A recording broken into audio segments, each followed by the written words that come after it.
선생님, 정말 10살이 어려질 수 있는 겁니까? 뭐 10살 어려지는 거 가능하죠, 얼마든지. 연배가 더 많으신 분들은 10살 이상도 젊어질 수 있습니다. 솔직히 얘기하면 저는 벌써 이 눈 밑 지방 재배치라고 그러죠? 네. 10년 전에 했어요. 여기가 볼록 튀어나오기 시작하더라고요. 네. 하고 났더니 너무 만족스러웠던 거예요, 저는.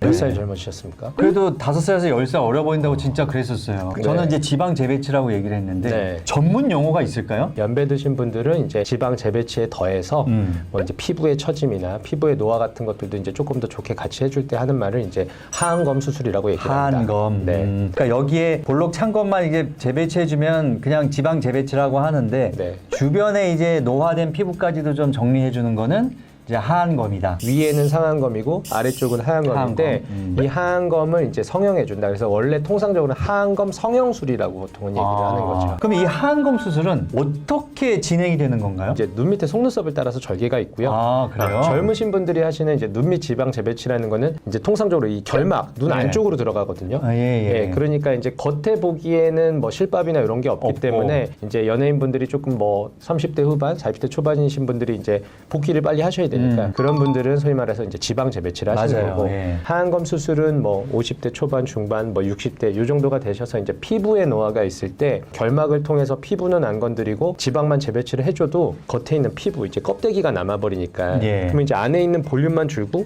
피부는 이제 남는 듯한 느낌이 예, 들거든요. 예. 지방 재배치는 피부 자체의 탄력은 좋은데 지방이 좀 밀고 나오신 분들 그런 분들. 그런 분들 예. 지방 재배치고 하안검 성형술은 지방도 밀고 나왔고 이제 피부의 탄력도 좀 떨어져서 남는 분들. 여기서 첫 번째 의문이 들어요. 네. 흉터가 왠지 남을 것 같거든요. 흉터가 아예 없다고 얘기하면 거짓말이지만 시간이 많이 지나면 거의 안 보일 정도의 수준이 됩니다. 흉터를 가지고 추후에 말씀하시는 분들은 거의 없으셨던 없어요. 것 같아요. 네. 본인은 아실 수 있겠지만 아마 타인 분들은 모르실 거고 그 흉터가 남음보다도 어차피 얻으신 결과가 훨씬 더 만족스러우시기 때문에 그거 가지고 큰 걱정은 안 하셔도 될 것 같습니다. 요즘에 화장술도 요즘 유행하거든요. 애교살 네네. 만드는 화장이. 요 하안검 수술했을 경우에 네. 애교살까지도 없어질 수 있다. 그거는 아마 잘못된 정보인 것 같고요. 예. 우리가 연배가 드시면 원래 애교살이 있는 분들도 애교살이 없는 것처럼 보여요. 왜냐면 원래 이제 이렇게 애교살이 있는데 그 밑에 이렇게 지방이 튀어나오니까 튀어나오니까. 이렇게 등고의 높이가 예. 비슷해지잖아요. 근데 오히려 하안검 수술을 하면 이 지방이 다시 재배치가 되면서 뒤로 평평해지니까 그렇죠. 애교는 더 도드라지지 있었던 애교가 없어지는 건 아닙니다. 이 하안검 수술 플러스 뭘 더하면 조금 더 젊어질 수 있을까요? 뭐 50대 중초반에서 이제 60대까지 가시면 예. 이 눈 밑만 사실은 노화가 오는 것은 아니거든요. 아니죠.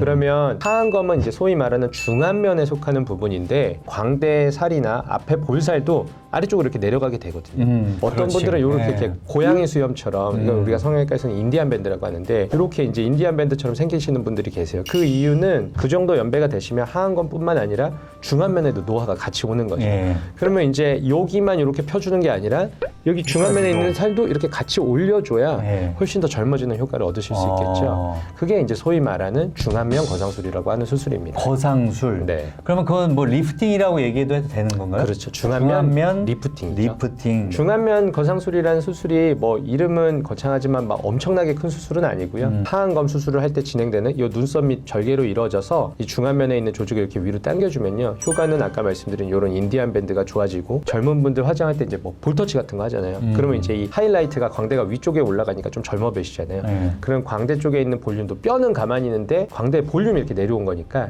그걸 제 위치로 찾아주고 그다음에 중안면의 조직을 끌어올려주면 이 팔자의 상부까지도 좋아지거든요. 팔자 주름에 똑같은 절개로 박리만 조금 더 넓혀서 밑에 있는 조직을 올려주는 거니까 같이 해주는 것이 훨씬 더 효과적이겠죠. 안면을 좀 처지는 거를 보완하기 위해서 저는 실리프팅을 하거든요. 네네. 그거하고는 어떻게 좀 다른 거예요? 실리프팅은 결국 관자나 요 귀 앞쪽에서 이루어지거든요. 그러니까 결국은 당겨지는 방향이 사실은 이렇게 외상방으로 당겨지게 되어 있어요. 실은요? 실리프팅도 관자나 귀압벌 쪽에 가면 여기까지 가야 되는 이 거리가 있잖아요. 이 실이라는 게 거리가 있고 당겨져야 되는 거리가 있고 고정되는 부위는 뒷부위인데 이 하안검 성형술을 할 때 하는 중안면 리프팅은 일단 이걸 수직으로 당길 수 있고 그다음에 이 직접적으로 이 근거리에서 당길 수가 있거든요. 그러니까 어느 쪽도 둘 다 좋은 방법이기는 한데 예를 들어서 뭐 박자민 아나운서님처럼 이미 지방 재배치는 하셨고 볼살은 조금 처졌는데 다시 절개를 하기는 좀 뭐하잖아요. 그때는 실리프팅의 도움을 받을 수 있는 거고 이전에 그런 건 안 하셨는데 나는 눈 밑도 고민이니까 하안검 수술을 해야겠다라고 하면 이 중안면 거상술을 같이 겸해서 할 수 있는 거죠. 중안면 거상술은 하안검 성형술 할 때 이왕이면 같이 하는 게 좋고. 그렇죠. 예. 네. 근데 이미 여기 지방 재배치만 했다면 네. 그냥 실리프팅으로 도움을 받아도 되고. 네, 그렇죠. 부작용 걱정하시는 분들도 계실 것 같거든요. 네. 제일 크게 우려가 되는 건 이제 두 가지입니다. 하나는 외반증이라고 해가지고 아래 속눈썹이 이렇게 아래쪽으로 이렇게 뒤집어지는 거죠. 또 한 가지는 제일 중요한 현상인데 뉴스나 이런 데서 보시면 혹시 뭐 눈 수술을 하고 뭐 실명이 되셨다 뭐 이런 말씀을 들어보셨을 거예요. 그게 이제 소위 말하는 안구뒤 혈종이라는 부작용인데요. 지방 재배치를 할 때 지방을 뭐 소작하거나 아니면 일부 지방을 빼거나 할 때 이제 혈관이 있을 때 그걸 반드시 소작을 잘해야 되는데 그게 이제 소작이 잘 안 됐을 때 이제 지방 같은 경우는 피가 한 번 나면 그걸 잡기가 굉장히 어렵거든요. 그러면 이제 안구 뒤에 이제 뒤쪽에 이제 혈종 피가 고여서 이제 시신경을 압박해서 생기는 부작용인데 제가 지금 말씀드린 요 두 가지를 제일 생기면 안 되던 부작용으로 항상 성형외과 선생님도 유념을 하고 계세요. 그럼에도 정말 수많은 사람을 하면 그럼요. 뭐 있을 수는 있죠. 혹시 이상 징후가 있으면 바로 말씀을 주시고 병원에 다시 내원을 하시라 이런 말씀을 드리니까 너무 크게는 염려를 안 하셔도 될 것 같습니다. 당신이 이마 거상을 해야 되는 이유입니다. 노화는 요 이마에서부터 꼭대기에서부터 이렇게 내려오는 거거든요. 나이가 먹으면 이제 눈썹도 내려오고 네. 피부도 처지니까 사람들이 이제 피부가 처졌다고 생각을 하는데 하안검 성형술, 눈썹화 거상술, 눈썹 아래쪽에서 이루어지는 수술들은 눈썹을 무조건 더 아래로 잡아당기게 되어 있어요. 그래요. 왜냐면 여기서 피부를 잘라서 이렇게 꼬맸으니까 눈썹이 위로 올라갈 수는 없죠. 네. 그러니까 근본적으로 연배가 젊어지시려면 이 꼭대기에서부터 나이를 먹었으니 꼭대기에서 피부부터 당겨줘야 올려줘야 되잖아요. 돼요. 꼭대기에서 당겨줘야 되는데 눈이 처졌다고 이 아래쪽에서 잘라버리면 네. 사실 아래로 더 잡아당기는 효과가 생기는 거죠. 그러니까 눈썹 하수가 돼서 연배가 드시면 이렇게 눈썹이 내려오면 이 눈썹과 속눈썹의 거리가 가까워지고 인상이 진해지고 그다음에 콧잔등에 주름이 생기고 이런 거를 개선해서 눈썹을 올리고 콧잔등, 미간의 주름을 좋아지게 하는 수술이 이마 거상술이라고 거상술. 하는 수술입니다. 흉터도 뭐 머리 안쪽에 숨어 있고 이렇기 때문에 제가 봤을 때 수술하고 한 달 지나거나 하면 이분이 뭐가 젊어지고 한 거 같은데 뭘 했지? 이런 생각이 드실 그럼요. 거예요. 네. 구체적으로 이제 수술 방법은 어떻게 되나요? 이마 거상술은 이제 크게 두 가지가 있습니다. 내시경 이마 거상술이라는 게 있고 예. 또 한 가지는 이제 개방형 이마 축거상술이라는 게 있어요. 그러니까 내시경 이마 거상술은 말 그대로 내시경을 이용하는데 내시경을 이용한다는 거는 이제 최소 절개로 수술을 한다는 얘기잖아요. 예. 흉터를 숨기기 위해서 하는 거고 헤어라인 안쪽에 이렇게 절개를 넣고요. 예. 내시경을 이용해서 이마 쪽에 있는 데를 다 박리를 하는데 예. 요 눈썹 주변에 이제 중요한 신경이 지나가고 네. 요 이 바깥쪽에도 중요한 신경이 지나가거든요. 그거를 이제 직접 보면서 보존을 해서 내시경으로 박리를 하고 예. 피판을 이렇게 당겨 올려서 고정하는 그런 수술이고요. 예. 반대로 이제 개방형 이마 축소 거상술이라는 거는 헤어라인에 따라서 절개를 가해가지고 피판을 이제 다 들어서 이제 이마를 축소하면서 눈썹도 올려주는 그런 수술이 있습니다. 이 두 가지 수술은 무조건 뭐가 좋다 나쁘다가 아니라 서로 대상이 다른 수술이라고 생각하시면 됩니다. 이 수술을 한 다음에 네. 모발 이식까지도 같이 하시는 분들도 많을 것 같은데? 내시경 이마 거상술은 본인이 이마가 좀 좁다고 생각하시는 분들은 이마가 넓어지면서 눈썹도 올라가니까 그건 좋은 그분들한테는 거지. 일석이조고요. 그래서 모발이 좀 부족해서 이마가 넓으신 분들은 개방형 이마 축소 거상술을 하면 이마 자체도 좁아지기 때문에, 네, 모발 이식을 오히려 안 하셔도 되죠. 되는구나. 네. 예. 부작용이 없을 수는 없단 말이에요. 네. 예. 이마 거상 부작용에 대한 진실 혹은 거짓. 첫 번째 진실 혹은 거짓. 이마 거상 시 감각 이상이 생길 수 있다. 자, 하나, 둘, 셋. yes or no로 따지면 이제 yes입니다. 일단 내시경 이마 거상술은 내시경을 통해서 박리를 한다 그랬잖아요. 눈썹 주변에 있는 안화신경, 상안화신경이라는 것이 이렇게 올라가게 되어 있거든요. 피판을 이렇게 당겨 올리니까 이게 이제 신경도 필이 이렇게 당겨지게 되어 있어요. 예. 당겨지는데 이제 손상이 생기는 거죠. 그래서 초반에 신경 손상은 분명히 필이 생기고, 왜냐하면 당긴 것 자체가 이제 이게 늘어나는 손상이 생기기 때문에. 근데 내시경 이마 거상술 같은 경우는 거의 95% 이상에서 감각이 돌아옵니다. 근데 이제 개방형 이마 거상술은 살짝 얘기가 좀 틀려요. 개방형 이마 거상술은 헤어라인에 따라서 절개를 가한다 그랬잖아요. 상안화 신경이 이렇게 지나가는 길이 있는데 그게 실제로 잘릴 수도 있습니다. 네, 일부는 실제로 잘릴 수가 있어서 두피 쪽이나 정수리 쪽이 감각이 먹먹해지시다는 분들이 계세요. 그래서 실질적으로 감각 손상이 생기는 건 맞는데 수술 후에 시간이 좀 지나고 나면 이게 엄청나게 불편한 것은 아니다라는 거죠. 굉장히 가렵다는 얘기도 들었거든요. 네. 신경이 자라 들어가면서 네. 이제 그런 현상이 생길 수 있는 거죠. 네. 회복이 되면 될수록 가려움증도 없어지겠네요. 그럼요. 네. 다음 진실 혹은 거짓. 이마 거상하면 이마가 넓어진다. 이건 세모라고 할 수 있겠습니다. 세모. 네. 예. 내시경 이마 거상술은 두피 안쪽에 절개가 들어가잖아요. 이 수술의 단점은 네. 이 두피 안쪽에서 이렇게 당겨 올렸기 때문에 네. 이마가 넓어집니다. 이 안쪽에서 당겨 올렸으니까. 네. 그래서 이렇게 전체 올라가니까 이마가 본인이 좀 넓다고 생각하시는 분들은 좀 불리한 거죠. 이마가 더 넓어지면 안 되고 내시경 이마 거상술의 단점을 보완한 게 이제 개방형 이마 거상술. 두피 헤어라인도 앞으로 당기고 네. 그다음에 눈썹도 올리고 하면서 이마가 축소가 되면서 눈썹이 거상이 되는 수술이 있거든요. 그래서 이마가 넓으신 분들한테는 개방형 이마 축소 거상술을 하시면 오히려 이마가 줄어드니까 얼굴이 더 작아지는 효과를 얻을 수 있는 거죠. 알겠습니다. 네. 진실 혹은 거짓. 이마 거상하면 탈모가 올 수 있다. 이건 세모라고 할 수 있겠습니다. 세모. 네. 예.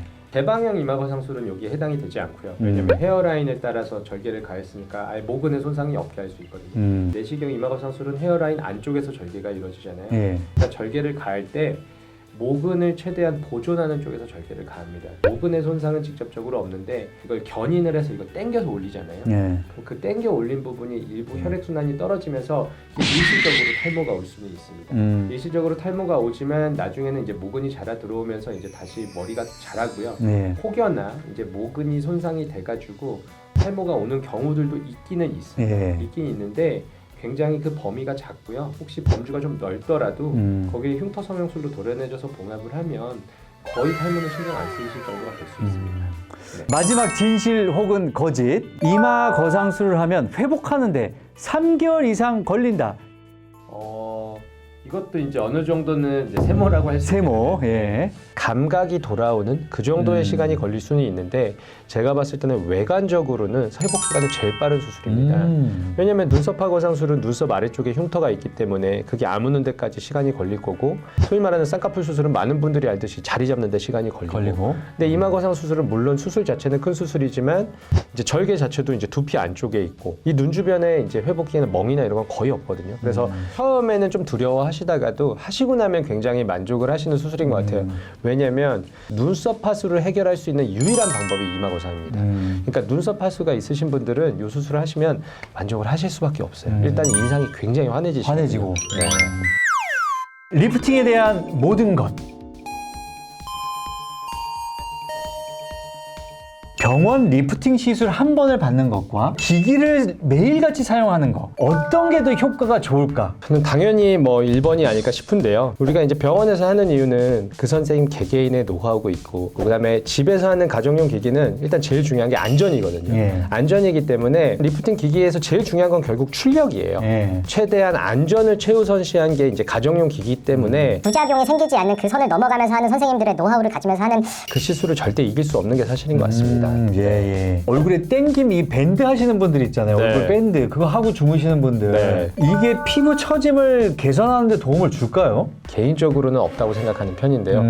어쨌든 우리가 보정 속옷을 입든지 한다고 이게 보정 속옷을 입었을 때는 좋지만 벗으면 다시 원래대로 돌아가잖아요. 네. 리프팅 이런 것들은 유지가 얼마나 되느냐의 네. 문제고 그 밤에 차고 자서 하루 동안 유지가 되고 그다음에 또 밤에 차면 하루 동안 유지가 되고 저는 그렇다고 생각하진 않고 물론 오전에 잠깐 뺐을 때는 효과가 있다고 이제 올라간 것처럼 보이겠지만 이윽고 다시 원래대로 돌아갈 거고요. 그다음에 이제 밴드가 압박이 굉장히 심한 것들이 많더라고요. 적당한 압박은 유기를 빠지는 데 좋게 하지만 너무 과한 압박은 오히려 혈액순환을 저하시켜서 더 붓게 만들 수 붓기를 더 오히려 빠지지 못하게 하거든요. 글쎄요, 요거는 물론 논란이 있을 수 있지만 저는 개인적으로는 큰 효과는 없다고 생각을 합니다.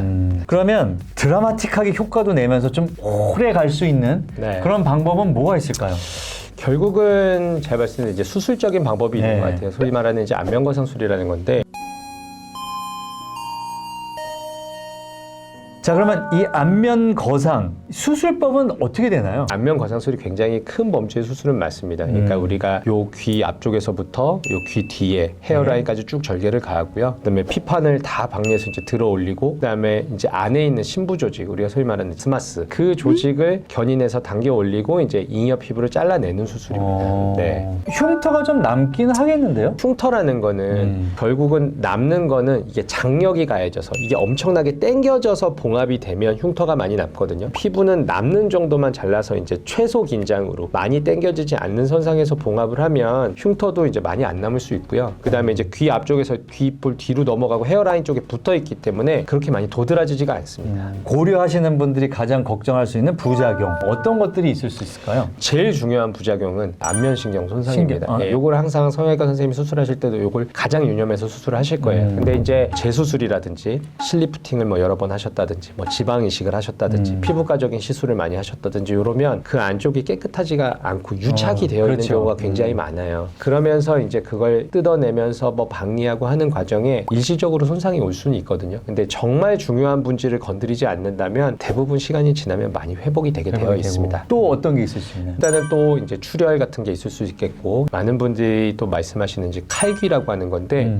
우리가 이 귓볼이 있잖아요. 예. 귓볼이 이렇게 말려 있는 구조인데 예. 피부를 당겨서 고정을 할 때 이걸 피부를 좀 많이 잘려서 고정을 하면 예. 이게 이렇게 당겨지면서 꼬매지게 되어 있어요. 아. 그럼 이게 귀가 이제 이렇게 날카로워지면서 이렇게 아래쪽으로 이렇게 떨어지거든요. 칼기가 된다고요? 네, 항상 이제 환자분들한테 오실 때 제일 중요한 걸 말씀드리는 게, 약간은 젊은 분과 좀 중년의 수술의 개념이 달라야 된다고 생각을 하는 게, 젊은 분들은 눈 수술하고 코 수술하고 해서 새로운 사람이 돼도 기존에 뵙던 분들보다 새로운 인간관계가 많이 넓어지잖아요. 예. 네, 근데 이제 중년 분들은 사실은 새로운 인간관계가 넓어진다기보다는 기존에 뵙던 분들을 더 뵙는 경우가 깊어지는 거죠. 네. 넓어진다기보다는 깊어지는 거. 근데 네. 이게 수술을 자칫 잘못 선택해버리면, 야, 누구 엄마 뭐 수술했는데 뭐 인상 베렸다더라, 뭐 누구 어디서 성형했는데 뭐 이상해졌다더라, 그런 기존의 인간관계도 사실은 자칫하면 잘못되는 경우들이 있거든요. 기피하게 되죠. 네, 그래서 저는 사실은 중년분들 오셨을 때 다른 사람이 되고자 하면 안 된다고 저는 말씀을 드려요. 본인의 젊었을 때의 모습을 찾아드려야 된다고 생각을 합니다. 성형외과 선생님들하고 말씀을 나눌 때 경험이 많고, 그다음에 요런저런 이제 상황에 맞는 설명을 드리는 선생님을 찾는 게 제일 중요할 것 같습니다.